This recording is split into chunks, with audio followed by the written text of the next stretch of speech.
ناظرین گرامی السلام علیکم ورحمۃ اللہ وبرکاتہ۔ میں ہوں آپ کا میزبان انصار عزیز ندوی اور آپ اس وقت سیدھے بات چینل کے خصوصی پروگرام ذکر میرے حبیب کا صلی اللہ علیہ وسلم دیکھ رہے ہیں۔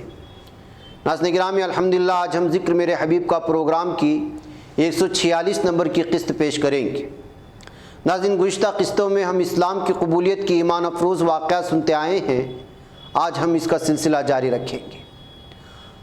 ناظرین ہم قبول اسلام کی تیز رفتار عوامی رو کا ذکر تو پھر بعد میں کریں گے جو ایک خاص مرحلہ آنے پر چلی اور لوگ جوق در جوق خود آگے بڑھ بڑھ کر اسلام کے دھارے پر بہتے چلے گئے۔ یہاں ہم صرف ان خواص کا ذکر کر رہے ہیں جو اپنے اپنے حلقوں میں پیش رو نکلے۔ ایسے لوگوں میں جب کوئی ایک بھی مسلم بن جاتا تو پھر وہ اپنے قبیلے اور اپنے علاقے میں خود ایک داعی و معلم بھی بن جاتا، اس کی ذات میں دین حق کا ایک مقامی مرکز کھل جاتا، وہ اپنے قول اور اپنے کردار سے کتنی ہی دوسرے ساتھیوں کو، بس اوقات پورے کے پورے قبیلوں کو اسلام کی بارگاہ میں لا پیش کرتا۔ علاوہ ازیں خود مدینے کے مرکز دعوت کی سرگرمیاں بھی اور اس کے علاقائی مسلمانوں کی کوششیں بھی بے شمار ایسے آدمی پیدا کرتی جاتی جو اگرچہ براہ راست اسلامی تحریک کے حلقے میں فوراً شامل نہ ہوتے لیکن اس کے ساتھ ہمدردی اور حمایت کا رویہ اختیار کر لیتے، اور ایسے لوگوں کی ہمدردیاں اور حمایتیں بھی اپنی جگہ بڑا کام کرتی۔ ایسے حامیان اسلام غیروں اور مخالفوں میں بھی بیٹھ کر بات کر سکتے تھے اور ان کی بات سننے میں کسی طرح کا تعصب حائل نہ ہوتا۔ ایسے لوگ قریش مکہ کے درمیان بھی بکثرت تھے، یہود میں بھی تھے اور بدوی قبائل میں بھی ایسے ہی افراد تھے جنہوں نے صلح حدیبیہ کے موقع پر قریش کو معاہدہ کرنے کے لیے تیار کیا۔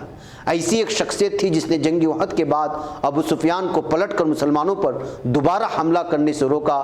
ایسی ایک شخصیت وہ بھی تھی جس نے حضور اکرم صلی اللہ علیہ وسلم کے زمانے نظر بندی میں شعب ابی طالب کو جانے والے غلے کو رکوانے کی مخالفت کی، اور ایسی ہی شخصیتیں تھیں جنہوں نے سرے سے بیکاٹ کی اس ناپاک معاہدے کو ختم کرایا جو حضور اکرم صلی اللہ علیہ وسلم کے خاندان کے خلاف باندھا گیا تھا۔ ایسی ایک شخصیت مخیرق یہودی کی بھی تھی جس نے یہودی ہوتے ہوئے اپنے جان اسلام کے لیے لگا دی اور دوسرے یہودیوں کو بھی احساس دلانے کی کوشش کی۔ غرض یہ کہ اسلام لانے والی تعداد کے ارد گرد ایک بڑا حلقہ اس حمایتوں کا بھی ہر جگہ بنتا گیا اور وہ بھی اسلام کے فروغ کے ساتھ وسیع تر ہوتا گیا۔ اس عنصر کا بھی اسلام کے لیے راستے ہموار کرنے میں بہرحال حصہ رہا ہے، اور اس میں سے بیشتر لوگ بعد میں اسلام میں شامل ہونے کی سعادت سے بہرہ مند بھی ہوئے۔ غرض ہے کہ اسلامی انقلاب کے نقیبوں کا ایک جال سارے عرب میں از خود پھیلتا چلا گیا۔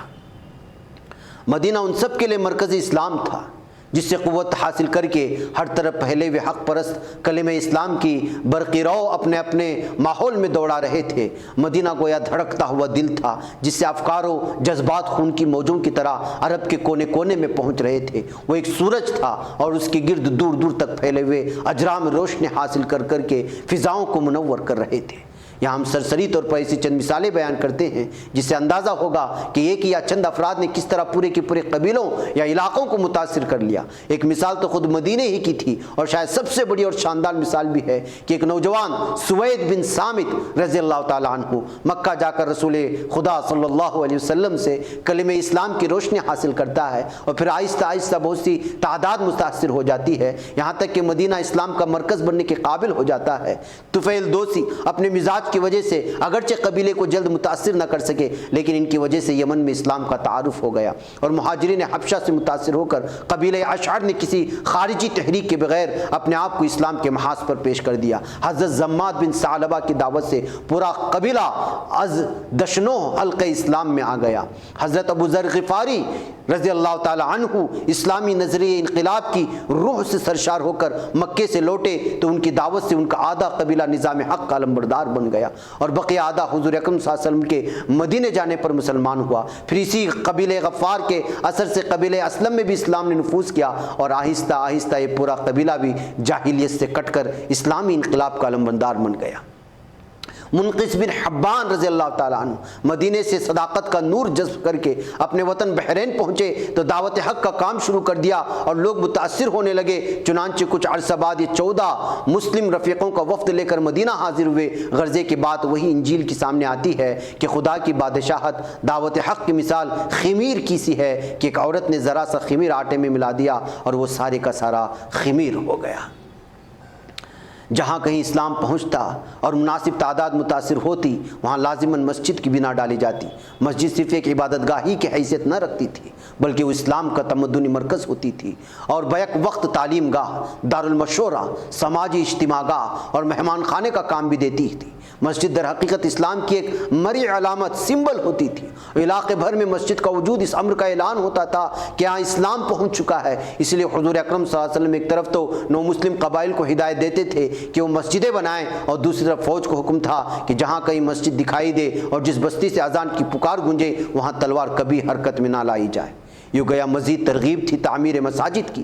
لوگ اپنے نئے انقلابی مسلک کا اعلان و اظہار کرنے کی ایک مناسب شکل یہی پاتے تھے کہ بستی میں مسجد بنائیں، اس سے اذان کے پیرائے میں اسلام کے عقیدوں کا اعلان کریں اور اس میں نظام نماز قائم کر کے اجتماعیت سے بہرہ مند ہوں۔ حضور اکرم صلی اللہ علیہ وسلم کی ترغیب کا نتیجہ تھا کہ خود مدینے میں آپ صلی اللہ علیہ وسلم کے عین حیات میں 9 مسجدیں تعمیر ہو گئی تھی۔ ایک مسجد اوائل ہی میں بحرین میں بھی موجود تھی اور مسجد نبی صلی اللہ علیہ وسلم کے علاوہ پہلی جمعہ اسی مسجد میں ادا ہوئی۔ مساجد جہاں عوامی ادارت کی حیثیت رکھتی تھی وہیں انہیں سرکاری سرپرستی بھی حاصل ہوتی تھی۔ مدینے سے جن حضرات کو کسی علاقے یا بستی میں سول افسر بنا کر بھیجا گیا وہی وہاں کی مسجد کے امام صلاۃ بھی ہوتے تھے۔ جو قبائل مدینے کے ایڈمنسٹریشن سے باہر ہوتے ان کی مسلم آبادی امام کے تقرر کے لیے حضور اکرم صلی اللہ علیہ وسلم سے مشورہ لیتی اور پھر حضور اکرم صلی اللہ علیہ وسلم کے بتائے ہوئے معیار پر خود کسی آدمی کا انتخاب کر لیتی۔ بہت سی مسجدیں ان تمام تاریخی مقامات پر تعمیر ہوئی تھی جہاں حضور اکرم صلی اللہ علیہ وسلم نے کسی غزوہ یا سفر میں قیام کیا یا نماز ادا فرمائی یا کوئی اہم واقعہ رونما ہوا۔ میں کہ ناظرین گرامی یہ سلسلہ ہمارا جاری رہے گا۔ مجھے آپ پر اجازت۔ السلام علیکم ورحمۃ اللہ وبرکاتہ۔